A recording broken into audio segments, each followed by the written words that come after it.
ওপর থেকে আসেনি, ওপার থেকে এসে গুলি চালিয়েছে, বিজেপি নিয়ে এসছে এবং বিজেপির কিছু মন্ত্রী এরা সব পাচারকারী, এইসব বিজনেসের সাথে যুক্ত। এদের এই টাকা পয়সার লেনদেন এবং এই পাচারকারীর বিষয় নিয়ে এদের মধ্যে লড়াই। এখানে পলিটিক্সের কোনো ব্যাপার নেই।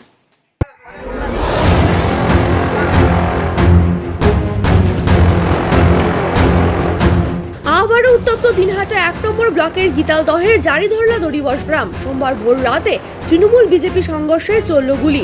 ঘটনায় গুরুতর আহত ৫ জন এবং একজন তৃণমূল কর্মীর মৃত্যু হয়েছে। মৃত ব্যক্তির নাম বাবু হক, এমনটাই জানিয়েছে জেলা পুলিশ। ইতিমধ্যে আহতদের উদ্ধার করে নিয়ে আসা হয়েছে দিনহাটা মহকুমা হাসপাতালে।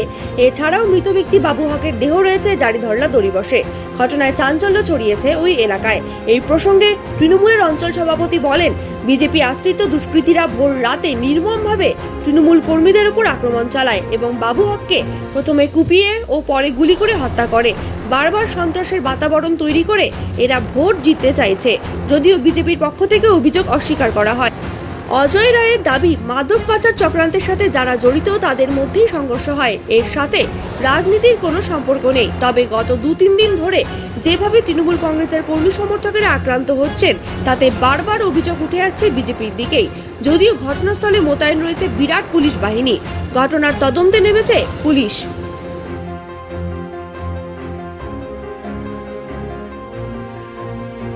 এইভাবে ঢেকে বলার তো কিছু নেই যে গুলি চলেছে কি ওপর থেকে কেউ এসে গুলি চালিয়েছে? ওপর থেকে আসেনি, ওপার থেকে এসে গুলি চালিয়েছে, বিজেপি নিয়ে এসছে এবং বিজেপির কিছু মন্ত্রী, বিজেপির কিছু নেতা, তারা বিভিন্ন রাজ্যের থেকে এবং প্রতিবেশী রাষ্ট্রের থেকে সমাজ বিরোধীদের নিয়ে এসে, গুন্ডাদের নিয়ে এসে কুচবিহার জেলা সহ উত্তরবঙ্গের বিভিন্ন প্রান্তে অশান্তি সৃষ্টি করবার চেষ্টা করছে। জারিধরলা এমন একটা জায়গা, প্রত্যন্ত এলাকা, যেখানে বিএসএফ এর নজর ছাড়া কিচ্ছু করা সম্ভব না। তারপরেও এইরকম একটা আক্রমণ হলো। তো বিএসএফ কি করছিল?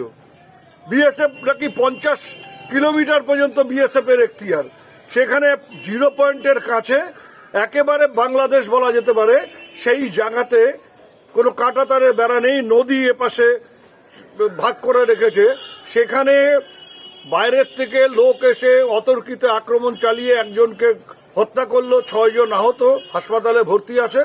তারপরেও এরা আজকে নানা রকম কথা বলবার চেষ্টা করছেন। এবং গতকাল কেন্দ্রের মন্ত্রী বিদেশ থেকে দিনহাটায় এসছেন।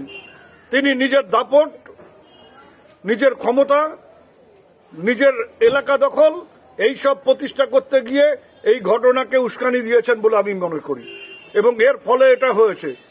অবিলম্বে পুলিশের উচিত যে একেবারে এই যে সব জায়গায় বিএসএফ এর বিরুদ্ধে যেমন মামলা করা, তেমনি পাশাপাশি কেন্দ্রের মন্ত্রীর বাড়ি অবিলম্বে পুলিশ ঢুকে সেখানে দেখা উচিত কারা বাস করছে।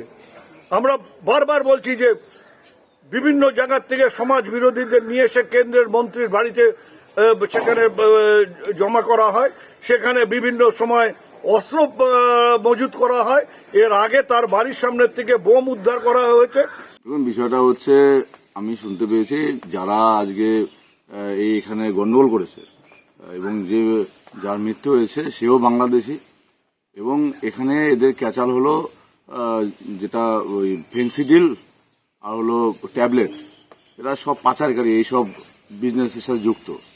এদের এই টাকা পয়সার লেনদেন এবং এই পাচারকারীর বিষয় নিয়ে এদের মধ্যে লড়াই। এখানে পলিটিক্সের কোনো ব্যাপার নেই। দড়িবাস জারিধরলায় যারা আমাদের তৃণমূল কংগ্রেসের কর্মীরা প্রচার করে, তারা প্রায় রাত্রি 12টা-1টার দিকে প্রচার করে তারা বাড়িতে শুয়েছিল।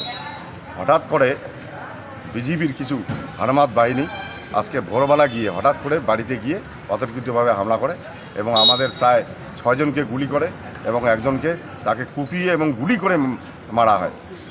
বিজেপির কারা ছিল? আশরাফ আলী এবং পাগলার লোক। ওরা কি বিজেপির কোনো পদে আছে?